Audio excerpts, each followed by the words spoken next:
Accordion Cool, Coach Dave here. Here we go again. Wow, my goodness. And as you see, I still have my vintage Santavox still hanging in there. Hopefully next week I will have my accordion back with all its beautiful new sounds. Keep your fingers crossed.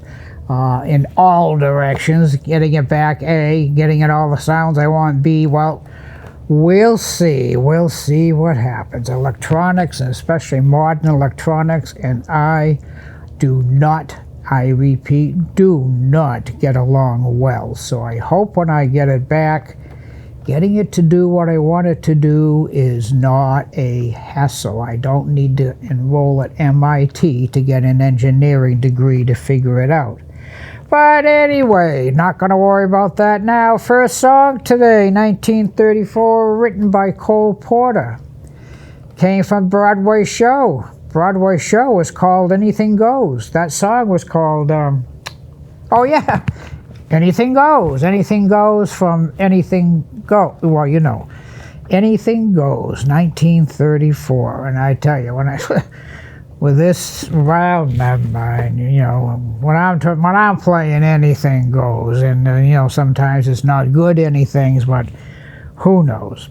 Okay, next tune. I'll stop whining. I think, maybe, possibly. 1929. This song was written by a fellow named Fat Swallow. Now I've mentioned him a few times on the show before. He wrote some other songs from that era. I believe he was a jazz piano player, had his own band, and he wrote a lot of songs that have persevered, as they say, through the years. And this is one of those songs. The middle part of the song is called a bridge, okay? It's the part of the song that sounds different from the rest of it.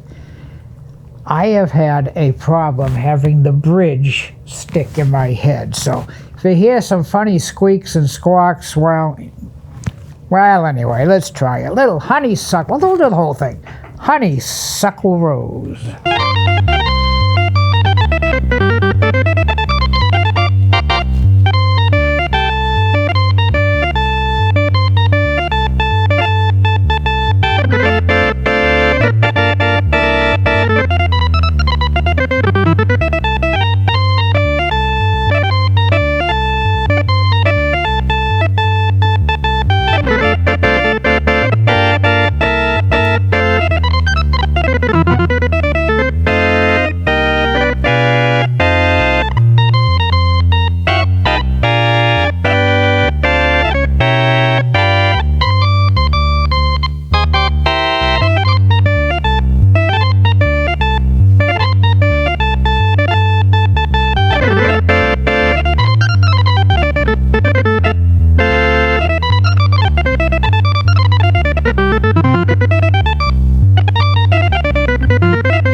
Honeysuckle Rose. Honeysuckle Rose.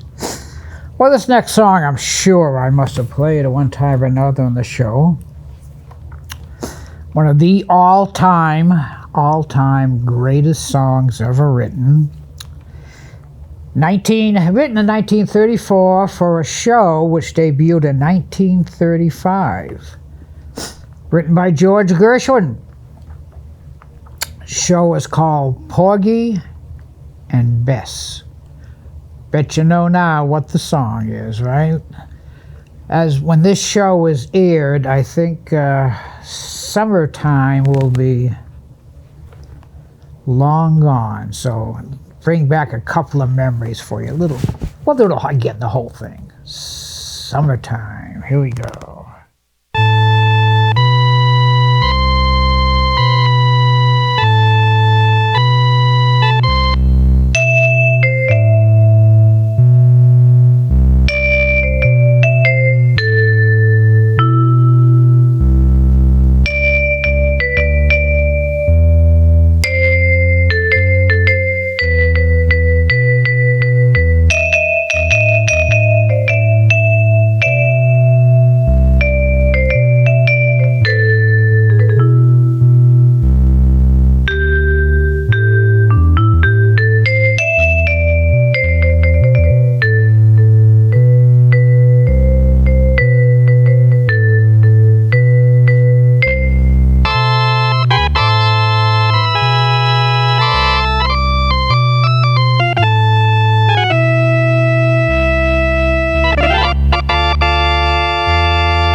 Summertime.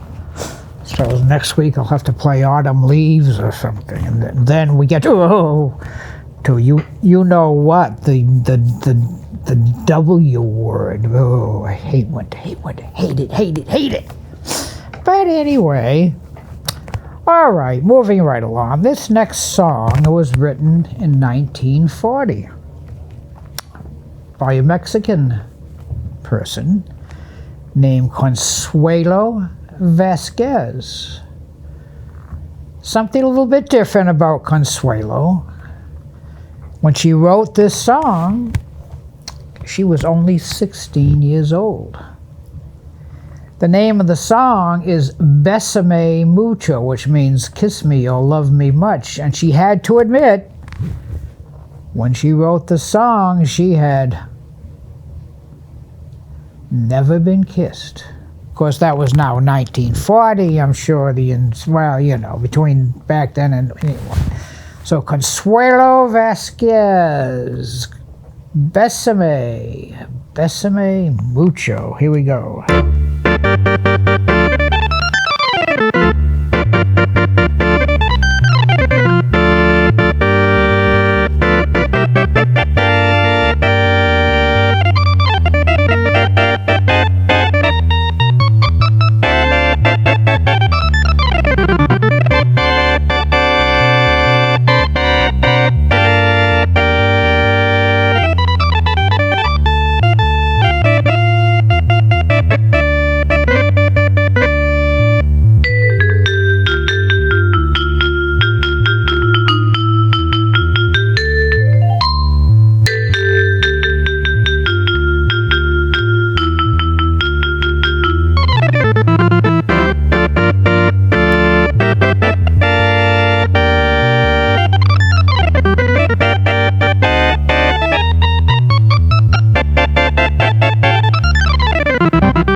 Besame Mucho. I believe that song was also elected to the Mexican Grammy type Hall of Fame. So it's a very popular song, of course, in Mexico, and it became a big hit here in the States, and something you don't hear too often, but hey, that's why you're watching me, to hear all the things you don't hear too often. But anyway, okay, we're going to move on to our next song, and this is kind of a cute little song.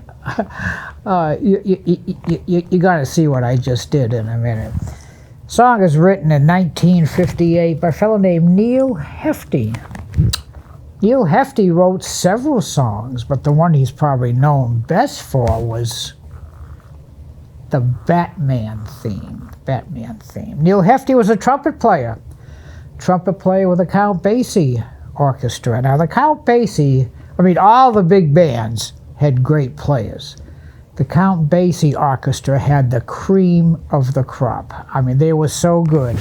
At one time, Count Basie asked Neil Hefti, because he was a great arranger, to rewrite what they call the book. They have a book of all the songs and all the different parts for all the different instruments. And because the musicians in the Count Basie band was so good, they asked him to rewrite the book, so to speak. And he did. And only the musicians of the Count Basie band could cut it. As good as musicians were in other bands, they couldn't play and couldn't cut the Count Basie book. So Neil Hefti, and the name of the song is, are you ready for this? Cute. You see what I did? Never mind. Little tune. And I got to do something a little different here with the drum. Okay. Wait till you hear this. Oh boy.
You never knew I was a drummer, did you? I don't think indie drummers will be quitting their gigs because of what I figured that out a couple of weeks ago. That's just kind of fun little thing to do. I better get it back on its other sound now, so I don't all of a sudden start playing something nice and it's bloop, bloop, bloop, bloop, bloop.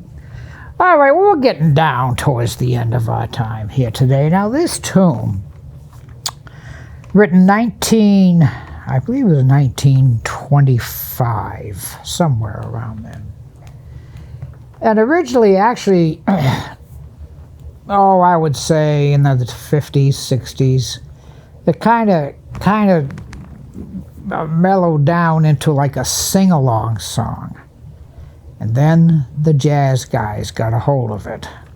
And it has become a jazz classic. And I think it was just a couple of guys wrote a song. I don't think it was for any kind of show or anything. And I'm sure I've probably played it on this show before. Also, in the middle of the song, I just do like a little left-hand bass solo. We'll see how that works out. But anyway, and so let's see what happens with. We're gonna kick it up a notch in tempo. A little Bye Bye Blackbird. Here we go.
Good, yeah, one of the all-time classics. And that type of thing, yeah, I mean, you know, if you get 2 or 3, 4 guys, I mean, you can go on for a half hour, everybody doing different things. You know, like I did the piano, the accordion, the bass, you know, and then what we call fours, four measures here, you know, all over the place. So it's just all kinds of fun things to do with a song like that. Well, you know, we're just about out of time here, and I want to thank you all for watching, listening, and tuning in, and supporting us here. And of course, another big thank you to Austin behind the glass, as usual, who does a yeoman's job trying to make me look and sound good. And that's I think he goes out for a stiff drink after every show, but that's okay. That's okay. So this is Coach, and you know what I'm going to say.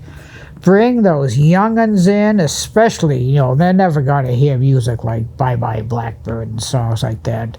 All those great, great tunes that you don't hear anymore on the radio or television area. So, once again, Coach Dave saying thank you all, and we're going to take it home. Oh, I don't know. How about Bye Bye Blackbird? Here we go.